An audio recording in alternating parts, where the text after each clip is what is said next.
tell you something.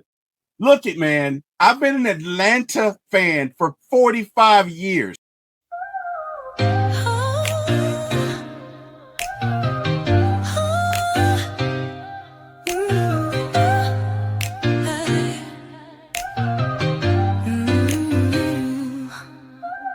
Late night vibes, we're turning up the heat. T Will on the mic, can't accept defeat. My ATL sports show, he's running the game. Atlanta Falcons fly high, you know the name. In the heart of the A, where the pride runs deep. From the Braves to the Falcons, he's keeping it real, no sleep. He's got the scoop, every player, every play. Bringing the thunder every single day. He will, shining bright on the airwaves, bringing sports tonight. Atlanta heart, with a soul so free.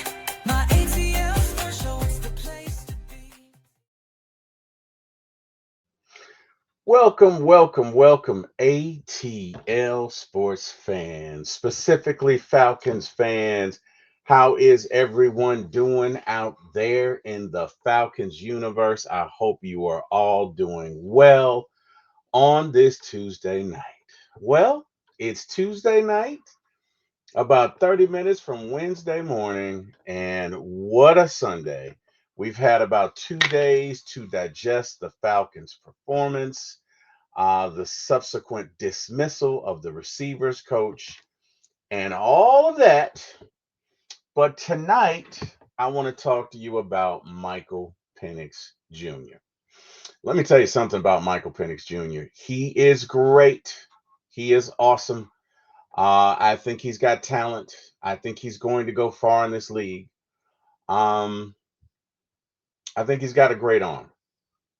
He does, however, have some things to work on, right? This past game was not one of his best efforts. There were a lot of overthrows, a lot of underthrows.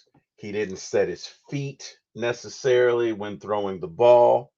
There was a lot of blame to go around. And my question, and this is not only pertaining to Penix, but also pertaining to the entire Falcons offense, is it coaching? Is it development? Or is it play calling? Right? Is it coaching? In other words, hey, we need to coach the offensive line to block this way.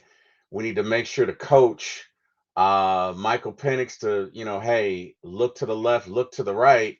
Don't necessarily just go to your checkdowns. Is it development? Do we need to spend time with him on setting his feet on 3, 5, and 7-step drops?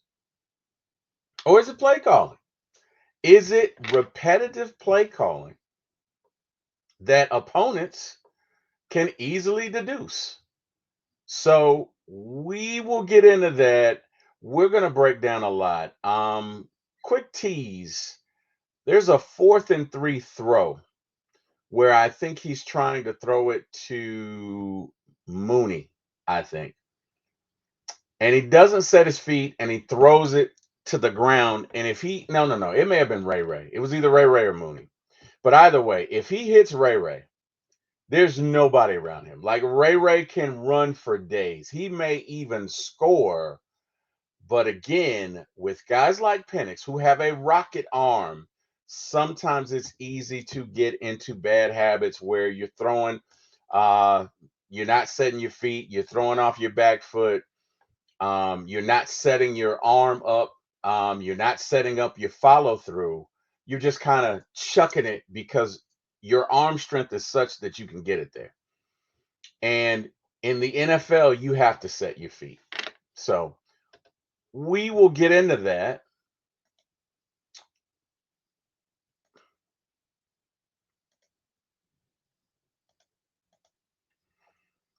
Let's get into the film. So the footwork problems, there's several instances where he doesn't set his feet and you can see him just chuck the ball and it has, you know what I mean? It's not that it doesn't have anything on it. Look, Penix has probably one of the top 3 arms in the league. It's that if you don't set your feet, it's like sending out a missile without a guidance system. It doesn't have a target. It's just going to float aimlessly. If you're trying to throw an out and you don't set your feet, it's going to sail on you, which we saw him do in several instances on Sunday. And, a little of it could be arm arrogance in that, hey, I got the arm to get it there. A lot of it is footwork issues. And then there were some bad decisions that he made. Specifically, the interception, you can't make that throw. The first interception, right? The first interception to the receiver out in the flat where he just chunks it over there because it was literally his check down, but he couldn't see. And you can't throw where you can't see. Not like that. Not that close to the end zone. You cannot make that throw. And he teed it up for him. And that was pretty much it, right? Um, we got to be better. You know what I mean? He has to be better. Now, look at for the most part, Penix has been setting the world on fire. Okay, in the 3 games last year, Penix was great. He went 1-2, but none of those losses were his fault. Penix was outstanding. So what happened? I don't know. Maybe it was just a bad game. Maybe it was the fact that the equipment that was in his ear was malfunctioning, and maybe it mentally took him out of the game. I don't know, but I know that somebody needs to talk to this young man, i.e., a coach, and you just got to coach him up. Look, he's a rookie. You know what I mean? He may be mature, he's still a rookie, and he's going to make rookie mistakes, and this was one of them. The issue is how do you grow from it, right? How do you get better from it? How do you improve from it? Again, there was a play to Ray Ray that was 4th and 3, and he just didn't get anything on it. Ended up being in the dirt. And if he makes the completion there, maybe we score a touchdown. But at a minimum, we get the first down for a lot of yards. Um,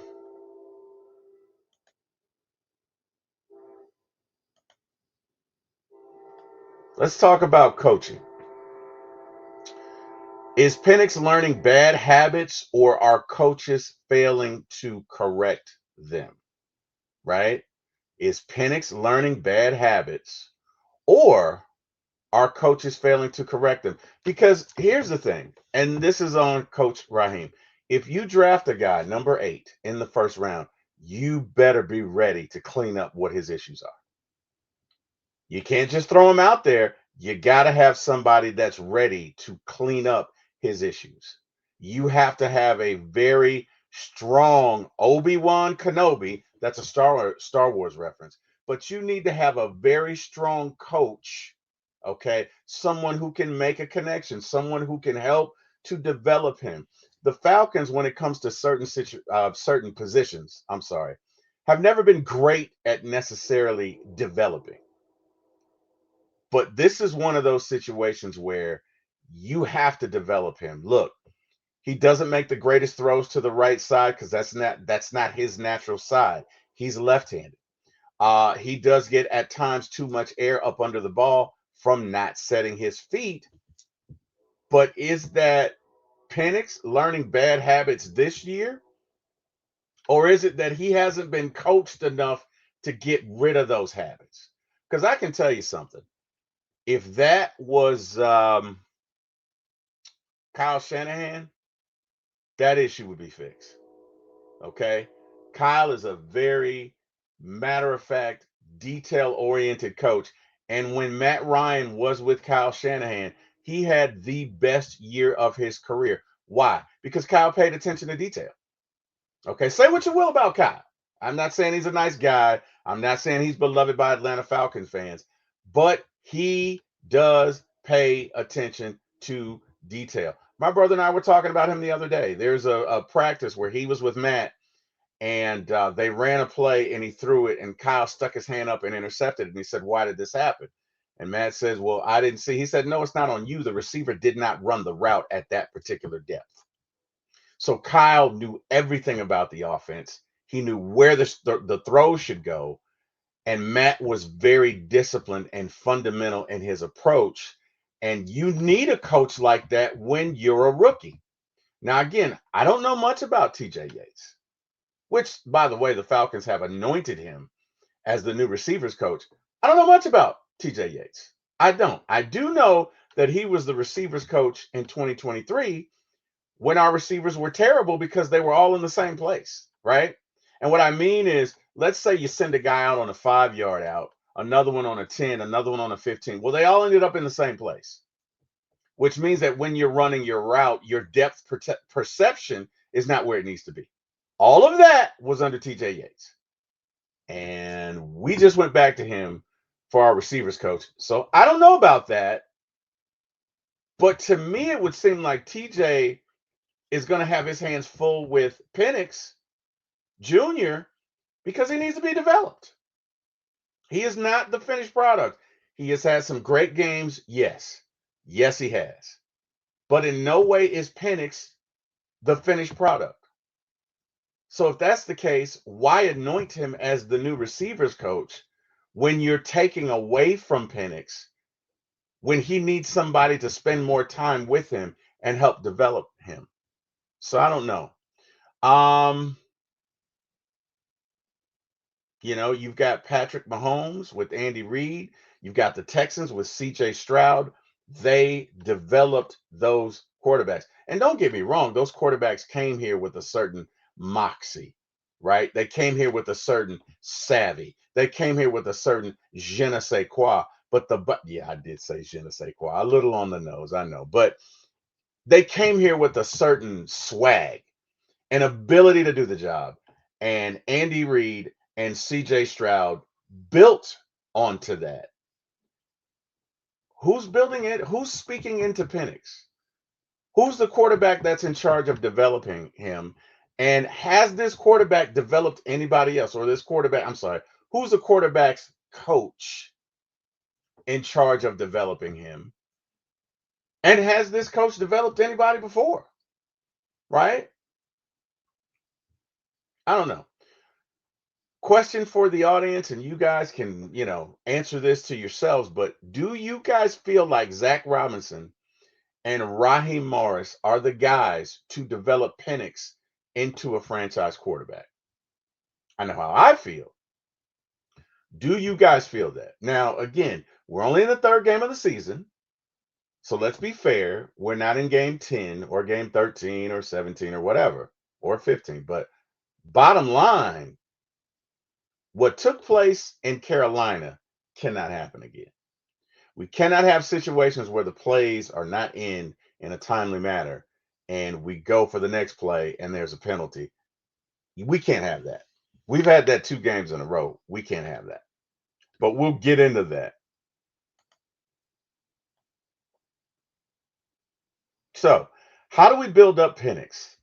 How do we take him to the next level? Well, obviously you can't. You've got to be able to coach him, but you got to be able to build up the good parts about him. So, what does he do well? He has great elite arm strength.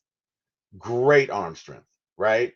So maybe we should be instituting plays that focus on his strength, right? I'm not saying you got to go deep every down because a lot of these people, because of Penix's arm, they're in a too deep shell, meaning too deep safeties.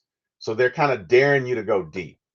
But there are routes that you can run that get people open at an intermittent 20, 25 yard pattern. It's just you have to be committed to run them. I'd also like to see more play action, but Penix has arm strength. He's very athletic. He can run. He can scramble. A lot of people don't know that about him because he likes to stay in the pocket. But Penix is a very, very good scrambler. He is athletic. He has poise. He's very poised. Nothing rattles him. Well, with the exception of this past Sunday, you could see he was clearly rattled. But again, if you're trying to get a play in and you're unable to do so, that's a communication issue between the OC and the quarterback. So that needs to be worked out. He was a little rattled this Sunday. I think he'll be fine. It's just something that he has to learn from. And all quarterbacks go through this. So we'll see. Um, I've seen numerous articles and I've even seen some people say, oh, well, if Penix doesn't get it together in the next couple of games, we need to put Kirk Cousins back in. pump your brakes a little bit. Okay. Pump your brakes a little bit. Look, the kid is a rookie. He did not have a great game, but this happens. This happens to any and everybody. Most people who have played in the NFL, most quarterbacks have had a bad game. And you know what you do? You flush it and you move on, right? You flush it and you move forward. Um, I think Penix will be okay. He definitely needs to work on his footwork. Needs to do that. He's gotten kind of lackadaisical and away from that. And we definitely need for him to be more disciplined and really more focused in regards to the game because you can't make certain throws like that. Now, that second interception, look, it is fourth down, it's 20 to nothing. You're trying to make something happen. I don't fault you for that. You needed, 9 yards. You're trying to get it. I get that. But that first interception cannot happen. It just simply can't.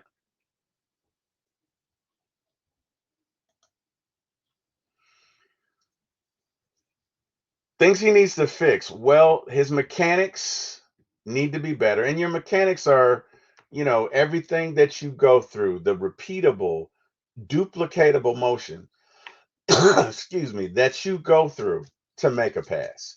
So it's the drop back, it's the positioning of your arm, it's the positioning of your feet, it's how you hold the ball. Typically, the ball has to be parallel with your shoulders and you need to make a throw. And then, of course, it's the spiral and you need to hold it by the tip.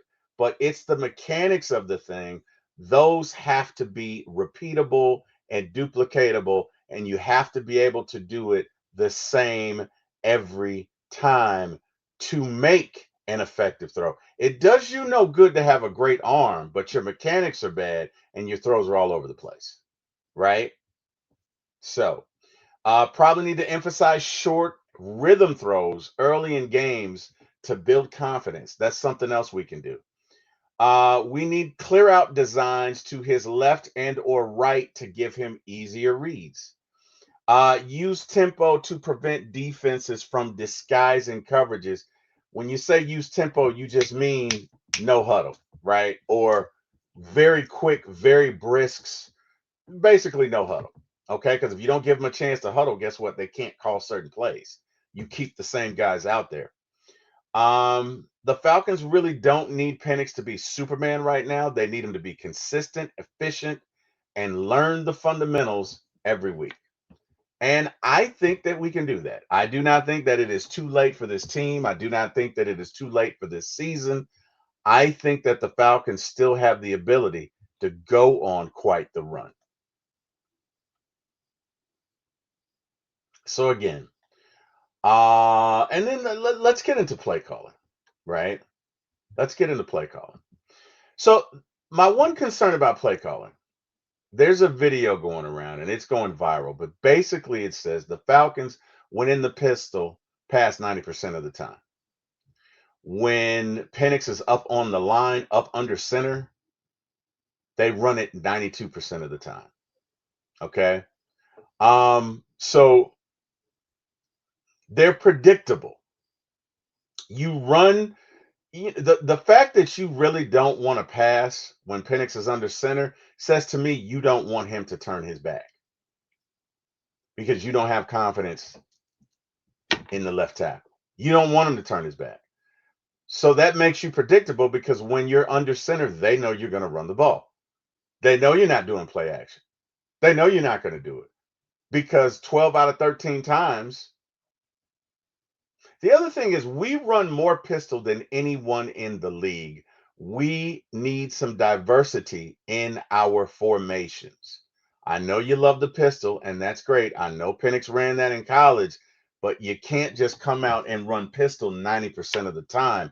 You've got to vary your looks. You've got to vary your formations. These defense coordinators are smart. They're going to figure it out. So we need some diversity. Also, we need some deep plays. We have really not seen Penix air it out, and I think it would go a long way to do that. Look, if Penix is throwing 20, 30, 40-yard passes 3 or 4 times a game, defenses are going to be leery about stacking 8 or 9 people in the box to prevent you from running, right? One hand feeds the other. It just helps with the running game if every now and then you come out and go deep. Even if you're not successful, you put it in their minds, okay, they're going to go deep. We can't stack the box. We can't put 8 or 9 guys in the box because we have to protect against that. But if you never do that, then the defense doesn't have to adjust. So, again, I don't know what you guys think. I think, if I'm being honest, it's probably all three facets. We need better coaching, we need better development, and we need better play calling. And look, you're not always going to have Tyler Algier. You're not always going to have Kyle Pitts. You're not always going to have Jesse Bates. I think all three of their deals are up this year. So if you're going to convince somebody to stay, we need to have a winning season. We need to make some headway in the playoffs. We need to get in there and win 1 or 2 games. Hey, maybe win all of them. But you're not going to do that if your coaching, development, and or play calling is not to where it needs to be. It's not the standard. So that's all I have for you guys tonight. Just kind of wanted to go over, think amongst yourselves. Is it coaching? Is it development? Is it play calling? Let me know what you think. Drop a comment, drop a like. Please share and subscribe. But let me know what you think. Let me know if you think it's coaching. Let me know if you think it's development. Let me know if you think it's play calling. Either way, let me know. Guys, thank you all for joining. We appreciate you. I thank God for whoever watches this recording for sending you guys in my path. And yeah, man, I hope you guys have an amazing, amazing day. And we will see you when we see you. So everyone, thank you for joining. Thank God for waking me up. Thank God for you guys. You guys have an amazing day. This is T Will, and you can always see me at For My ATL Sports 1 on YouTube. Again, that's the number 4, the number 1 on YouTube. Drop a like, share, and subscribe. And look, grab the link and subscribe if you are so led. Thank you, everyone. You guys have an amazing day.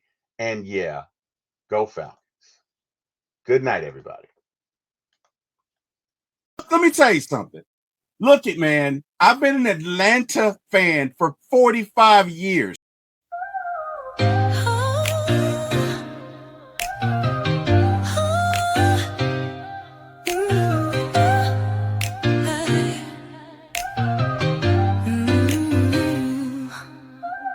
Late night vibes, we're turning up the heat. T-Will on the mic, can't accept defeat. My ATL sports show, he's running the game. Atlanta Falcons fly high, you know the name. In the heart of the A, where the pride runs deep. From the Braves to the Falcons, he's keeping it real, no sleep. He's got the scoop, every player, every play. Bringing the thunder every single day. T-Will, shining